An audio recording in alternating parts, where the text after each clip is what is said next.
Gianni Infantino shocked. Gianni Infantino relance le débat avec son projet pour dynamiser le football africain. Il a suggéré que la CAN se tienne tous les 4 ans au lieu de l'intervalle de 2 ans actuellement. Réaction contrastée après la proposition de la FIFA, des détails à suivre. Les équipes qualifiées pour les quarts de finale de cette édition de la Ligue des Champions et de la Coupe de la Confédération de la CAF sont connues. Les derniers matchs de poule ont été disputés ce week-end. Nous parlerons aussi de l'Afrique du Sud, de la Côte d'Ivoire, du Cameroun, de la Zambie et du Ghana, où nos reporters nous attendent. Mohamed Salah est en feu. L'Égyptien a inscrit un doublé lors de la seconde mi-temps de la victoire de Liverpool 4-0 contre Southampton samedi. Nous allons nous intéresser aux principaux championnats européens en quête des Africains qui ont marqué pendant le week-end. Voilà dans les grandes lignes le menu d'aujourd'hui. Bienvenue. Voici Football Planet. This is Football Planet. La FIFA a révélé ses intentions pour le football africain. L'instance semble minimiser l'importance des équipes nationales au profit des clubs, comme en Europe. La FIFA propose notamment que les CAN se tiennent désormais tous les 4 ans, au lieu de 2 actuellement. Des propositions choc considérées comme un outrage à travers le continent. La Coupe d'Afrique des Nations devrait être disputée tous les 4 ans au lieu de 2, a déclaré samedi le président de la FIFA, Gianni Infantino, aux dirigeants du football du continent. L'événement bénéficierait ainsi de revenus accrus et gagnerait en importance internationale selon lui. Ce que je vous demande de discuter et de réfléchir, c'est de passer la Coupe d'Afrique des Nations tous les 4 ans au lieu de tous les 2 ans. Bien sûr, à condition que les revenus qu'on perd si on l'organise tous les 2 ans, soit compensé. Mais on s'occupe de ça. Si on travaille ensemble, on ne va pas seulement doubler les revenus d'une CAN, on va les multiplier par 4 ou par 6. En présentant un produit, pas seulement à l'Afrique, mais au monde, que tout le monde veut voir. L'idée serait probablement soutenue par des clubs européens qui n'aiment pas perdre leurs joueurs au profit de l'équipe nationale, surtout à la mi-saison. La Coupe d'Afrique des Nations 2021 démarre en janvier. Infantino s'adressait aux responsables du football au Maroc sur le développement du football en Afrique. Après la proposition de samedi, nous avons fait un sondage rapide sur la page Facebook d'Africa News. Les premiers résultats que nous avons obtenus montrent un rejet net de la proposition avec 36% des votants qui approuvent et 64% qui signalent le président de la FIFA hors jeu. Clap de fin pour la phase de poule des compétitions interclubs de la CAF pour les matchs disputés ce week-end. Le TP Mazembe, Sundowns, JS Kabylie et le Raja Casablanca ont remporté leurs rencontres respectives et soigné leurs différences de but avec des victoires à domicile. Voici la liste des 8 équipes qualifiées pour les quarts de finale. À noter, chacune de ces équipes a déjà remporté la compétition. Ensemble, elles comptent 29 titres au total. La Coupe de la Confédération fait la part belle aux équipes d'Afrique du Nord et à celles d'Afrique de l'Ouest. Les Zambiens de Zanaco sont les seuls représentants de l'Afrique australe en quart, comme le montre ce tableau. Comme promis, nous faisons un tour dans certains championnats africains. Faisons un arrêt au Cameroun où Angou Leslie a des nouvelles fraîches de la deuxième phase du championnat d'élite. Il est important de noter que 19 buts ont été marqués au cours des 9 matchs de cette série de rencontres par 18 joueurs différents. Les leaders, Coton Sport de Garoua, et les plus proches poursuivants, PWD de Bamenda, ont tous perdu des points lors de leurs différentes sorties à l'extérieur. En tout, ce fut une grande série de matchs, puisque l'Union de Douala a remporté sa 2e victoire consécutive depuis le début du 2e tour du championnat, grâce à un ancien joueur, Api Jean-Marie Noubissi, qui a joué pour la dernière fois avec eux en 2012. Je suis également très enthousiaste à l'idée de voir le tableau d'affichage sur lequel Coton Sport est en tête avec 37 points.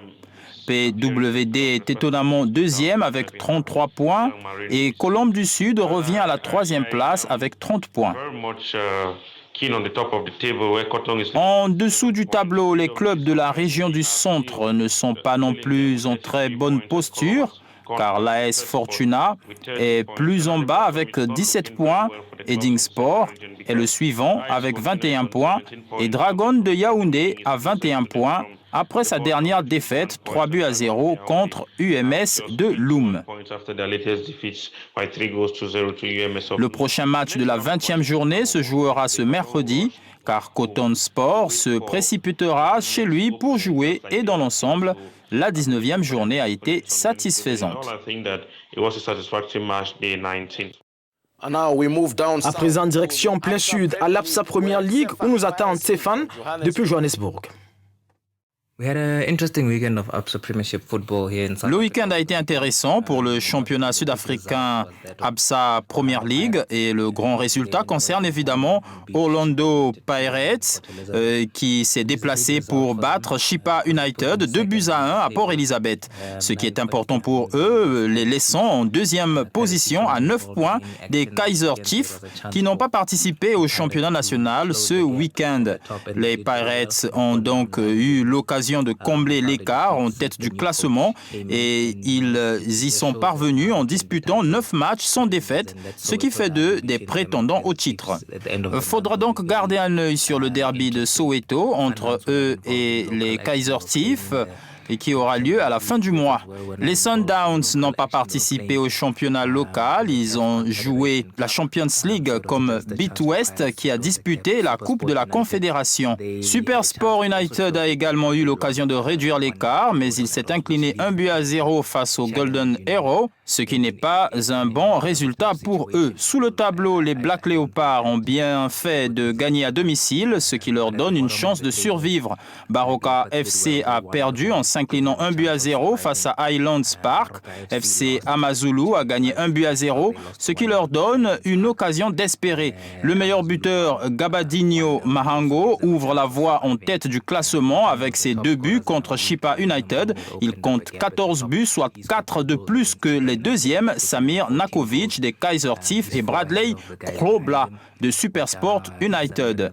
Gabadinho Mahango semble donc bien parti pour remporter le soulier d'or.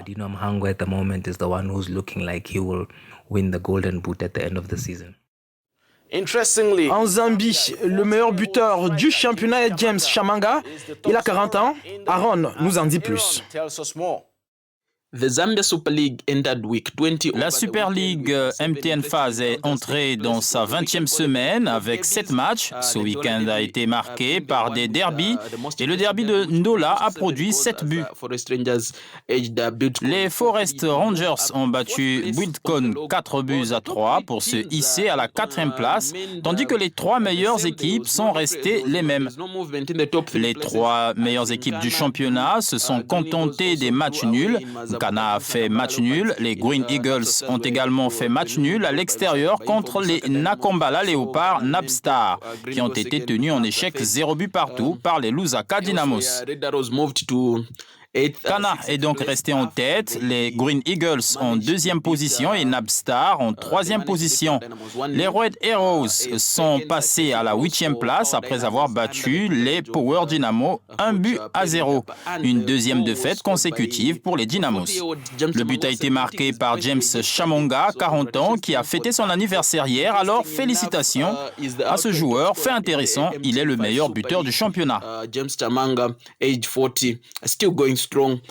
Zanaco s'est qualifié pour les quarts de finale de la Coupe de la Confédération de la CAF après un match nul, 1 but partout contre RS Berkane au Maroc. Zesco United a conclu son parcours désastreux en Ligue des Champions de la CAF en s'inclinant 3-1 à Lubumbashi face au TP Mazembe. L'équipe nationale féminine U20 n'a pas passé la barre des éliminatoires de la Coupe du Monde Costa Rica-Panama 2020 après un match nul 2 buts partout contre l'Afrique du Sud qui a progressé sur un score de 4 buts à 2. Mohamed Salah, élu homme du match samedi après la victoire de Liverpool sur Southampton 4-0, balayant les doutes sur la victoire finale en championnat. Salah a marqué à 2 reprises et porté son total de buts à 14. Pour son premier match en Première Ligue, l'attaquant tanzanien Bwana Samatta a marqué son premier but quelques jours après son arrivée en Angleterre. Il est devenu le premier Tanzanien à jouer dans le championnat d'élite anglais et il est aussi le premier Tanzanien à marquer. Son équipe Bournemouth, en déplacement à Aston Villa, a perdu 2 buts à 1. Le jeune Sénégalais Opanguet est sur la feuille des buteurs pour le FC Metz lors de la victoire 3-1 contre Saint-Etienne dimanche. Le milieu de terrain de 25 ans a marqué à 2 reprises lors de la rencontre et porté son total de buts à 4 en 21 matchs de Ligue 1. Son compatriote et meilleur buteur du club lorrain Habib Diallo complète la marque avec son 12e but de la saison, permettant à Metz de s'éloigner de la zone de relégation. 2 buts en 2 matchs pour l'attaquant camerounais Karl Toko Ekambi avec son nouveau club de l'Olympique lyonnais.